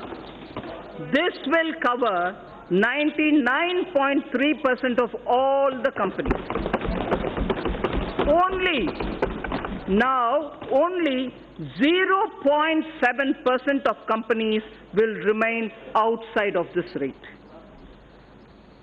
So, in order to boost economic growth and make in India, the government will launch a scheme to invite global companies through a transparent competitive bidding to set up mega manufacturing plants in sunrise and advanced technology areas such as semiconductor fabrication, solar photovoltaic cells, lithium storage batteries, solar electric charging infrastructure, computer servers, laptops, etc., and provide them investment-linked income tax exemptions under 35AD of the Income Tax Act and other indirect tax benefits on electric vehicles.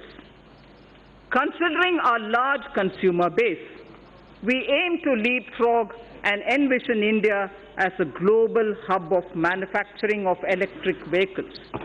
A global hub of manufacturing electric vehicles. Inclusion of solar storage batteries and charging infrastructure in the above scheme will boost our efforts. Government has already moved the GST Council to lower the GST rate on electric vehicles from 12 to 5%. Also, to make electric vehicle affordable to consumers, our government will provide additional income tax deduction of 1.5 lakhs of rupees on the interest paid on loans taken to purchase electric vehicles. What does this mean? This amounts to a benefit of 2.5 lakh crores over the loan period to the taxpayer who takes loans to purchase electric vehicles. So by the time the entire period of the loan ends, for you having taken the loan for buying an electric vehicle, you would benefit to the level of 2.5 lakh rupees because of this income tax deduction which is being brought in for encouraging purchase of electric vehicles. So startups, as I said when I was talking about the youth of this country, startups require, and we have been consistently providing them all the encouragement. Startups in India are taking firm roots and their continued growth needs to be encouraged.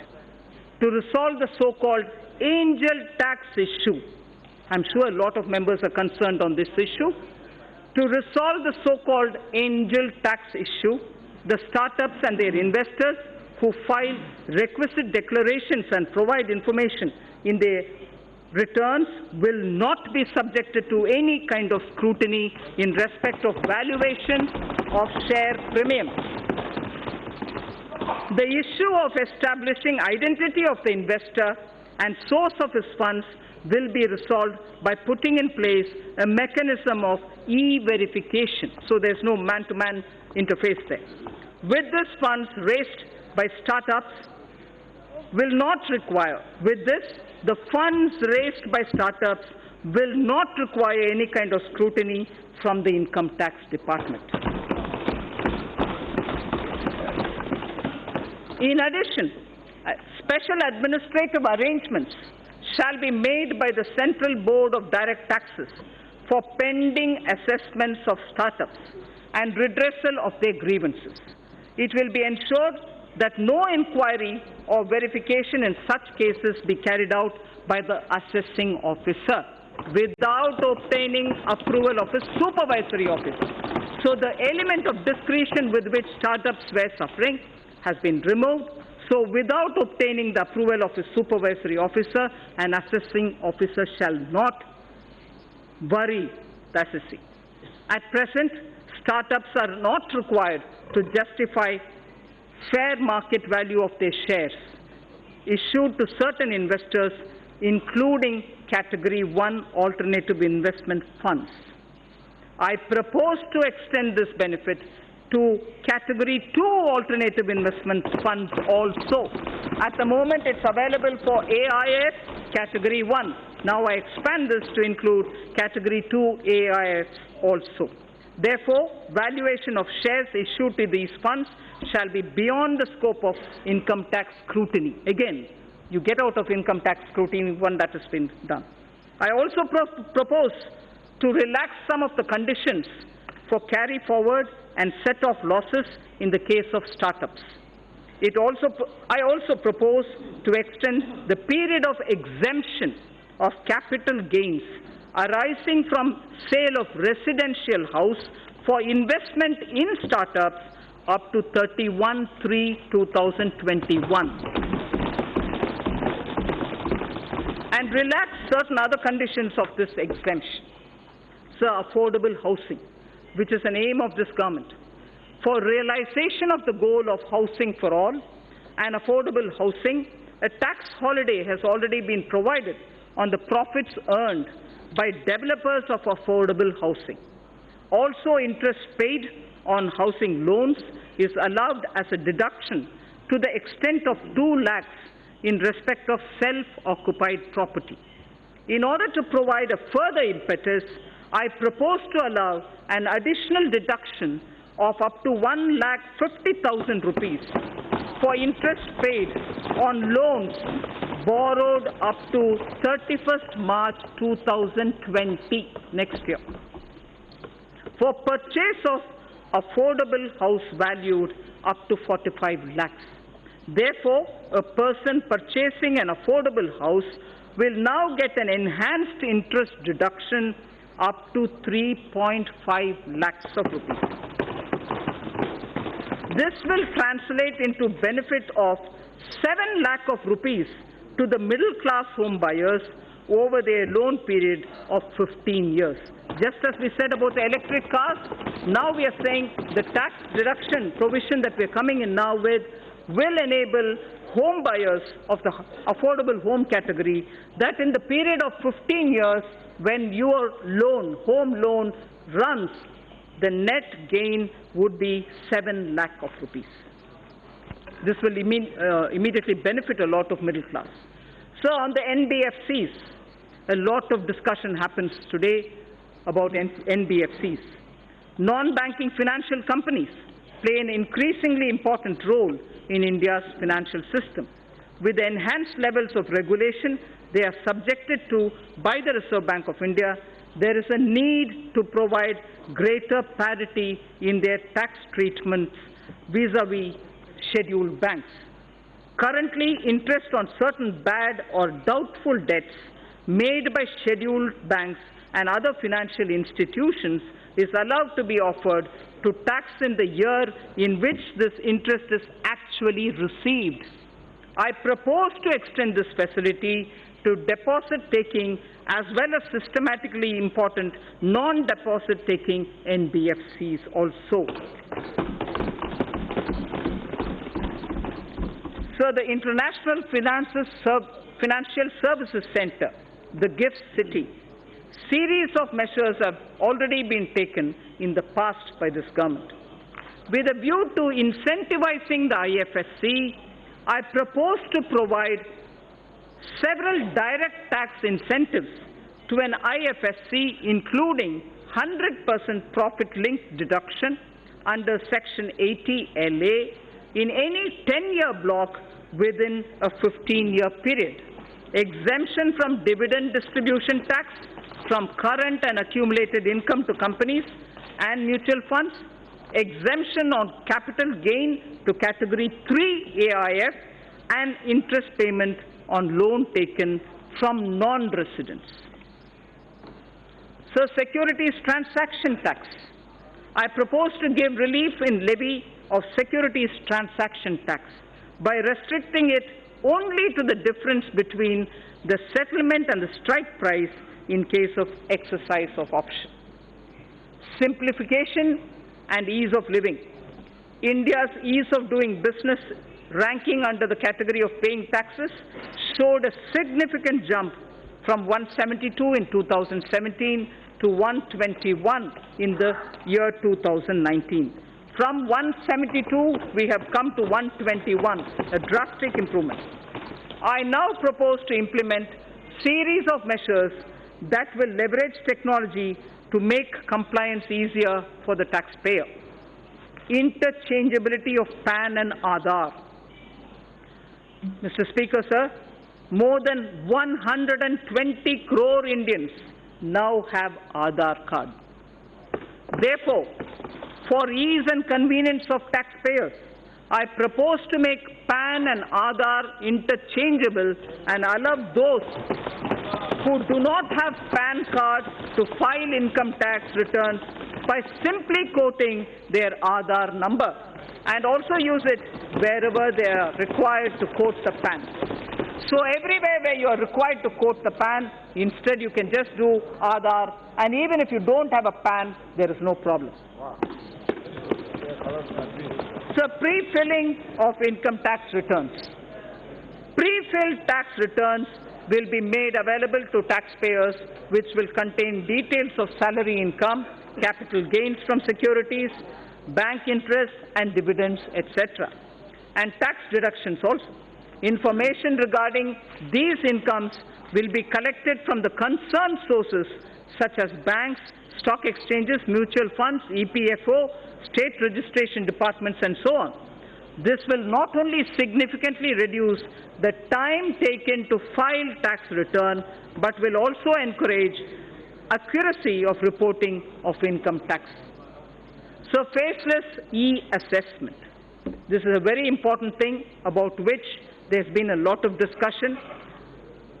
Assessees should not face any kind of harassment. The existing system of scrutiny assessments in the income tax department involves a high level of personal interaction between the taxpayer and the department, which leads to certain undesirable practices and on the part of the tax officials.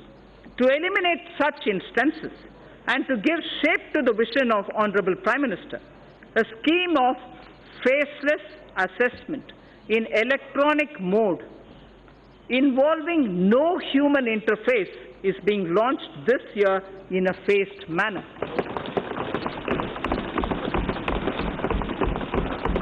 To start with, such e-assessments shall be carried out in cases requiring verification of certain specified transactions or discrepancies.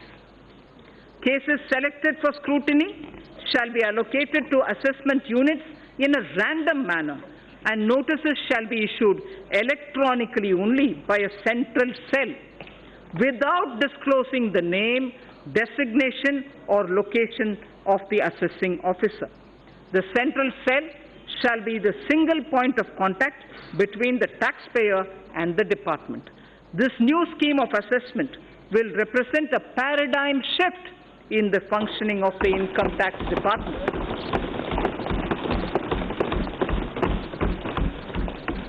So on digital payments, our government has taken a number of initiatives in the recent past for the promotion of digital payments and less cash economy. To promote digital payments further, I propose to take a slew of measures to discourage the practice of making business payments in cash. To discourage the practice of making business payments in cash, I propose to levy TDS, tax deduction at source, of 2% on cash withdrawal exceeding 1 crore in a year from a bank account. I'll repeat this. To discourage the practice of making business payments in cash, I propose to levy TDS of 2% on cash withdrawal exceeding 1 crore in a year from a bank account. Further, there are low-cost digital modes of payment such as Beam UPI, UPI QR code, Aadhaar Pay, certain debit cards, NEFT, RTGS, etc., which can be used to promote less cash economy. I therefore propose that the business establishments with annual turnover of more than 50 crores shall offer such low-cost digital modes of payment to their customers, and no charges or merchant discount rates shall be imposed on customers as well as the merchants. No charges or merchant discount rates shall be imposed on customers as well as the merchants. RBI and banks will absorb these costs from the savings that will accrue to them on account of handling less cash as people move to these digital modes of payment. Necessary amendments are being made in the Income Tax Act and the Payments and Settlement System Act of 2007 to give effect to these provisions. So now about the revenue mobilization. I'm sure it's equally concerning for all of us. Mr. Speaker, sir, as I have started earlier, we have taken several measures in the past to alleviate the tax burden on small and medium income earners, as those having annual income up to 5 lakhs are not required to pay any income tax. We are thankful to the taxpayers who play a major role in nation building by paying their taxes. However, in view of the rising income levels, those in the highest income brackets need to contribute more to the nation's development. I therefore propose to enhance the surcharge on individuals having taxable income from 2 crore to 5 crores and 5 crore and above, so that effective tax rates for these two categories will increase by around 3% and 7% respectively. So the other measures, I also propose to simplify the tax law to reduce genuine hardships being cost to taxpayers, which include enhancing threshold of tax for launching prosecution for non-filing of returns and exempting appropriate class of persons from the anti-abuse provision of Section 50CA and Section 56 of the Income Tax Act. So the indirect taxes. Now coming to indirect taxes, sir. We are aware that the landscape has changed significantly with implementation of the GST. In every sense, this has been a monumental reform. In every sense, this has been a monumental reform, center and states coming together and agreeing to pool in their sovereign power of taxation for common good of the country was unprecedented. 17 taxes and 13 cesses became one tax. Multitude of rates instantly became 4. Almost all commodities saw rate reduction. Tens of returns were replaced by just one. Taxpayers' interface with tax departments got reduced. Border checks got reduced and eliminated in many cases. Goods started moving freely across states, which saved time and energy. A truck started doing two trips in the same time in which it was doing one.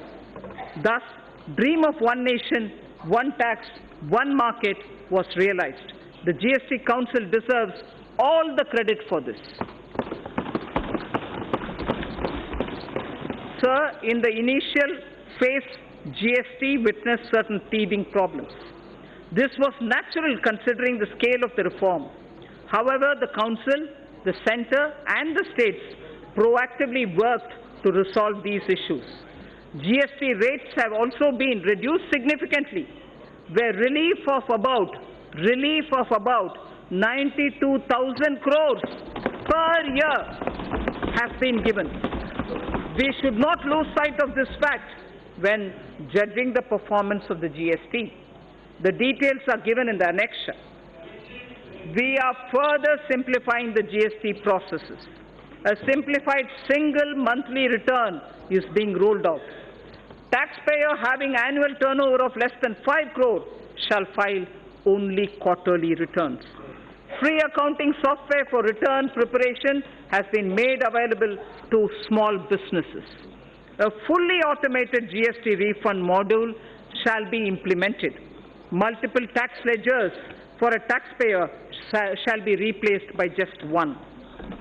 It's also proposed to move an electronic invoice system wherein invoice details will be captured in a central system at the time of issuance. This will eventually be used to pre-fill a taxpayer's return. There will be no need for a separate e-way bill. Its rollout would begin from January 2020.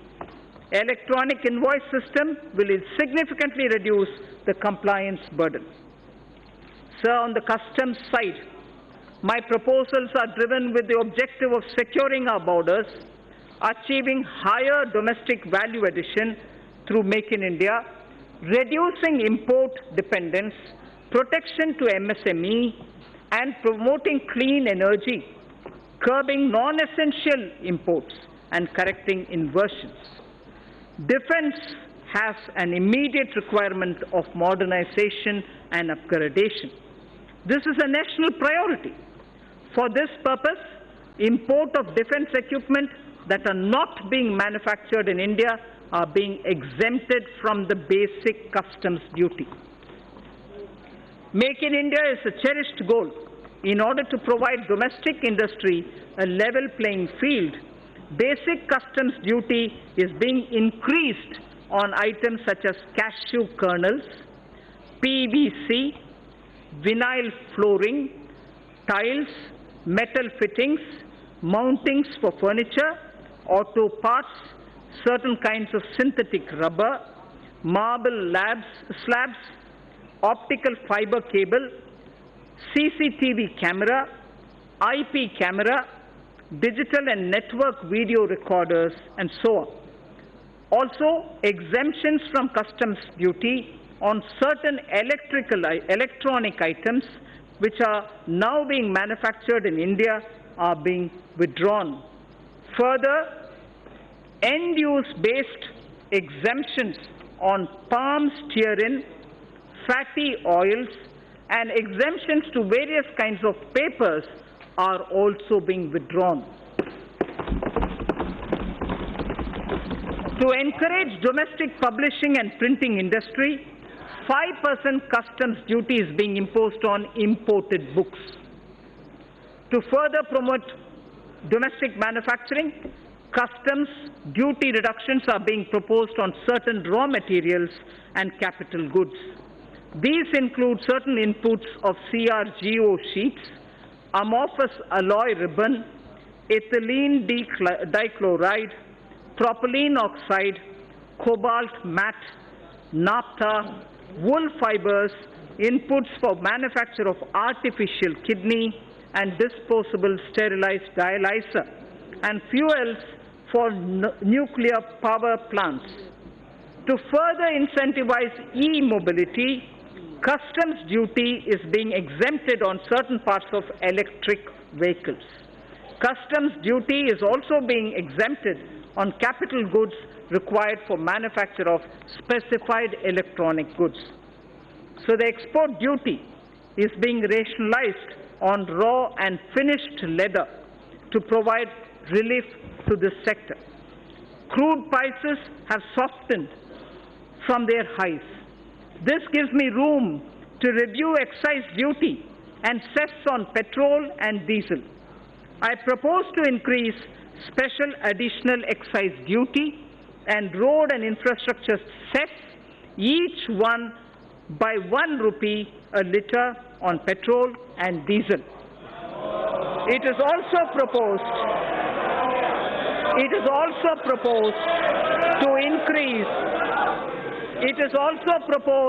to increase custom duty on gold and other precious metals from 10% to 12.5%. It is also proposed to increase custom duty on gold and other precious metals from 10 to 12.5%. Tobacco products and crude attract national calamity and contingent duty. In certain cases, this levy has been contested on the ground that there is no basic excise duty on these items. To address this issue, a nominal basic excise duty is being imposed. Sir, I am also proposing few amendments to the Customs Act. Recent trends reveal that certain bogus entities are resorting to unfair practices to avail undue concessions and export incentives. While we have intensified our efforts against such nefarious activities, provisions are being incorporated in the Act for enhanced penalty and prosecution for such offences. Further misuse of duty-free scrips and drawback facility involving more than 50 lakh of rupees will be a cognizable and non-bailable offence. GST has completed 2 years. An area that concerns me is that we have huge pending litigations from pre-GST regime. More than 3.75 lakh crores of rupees is being blocked in litigations and service tax and excise.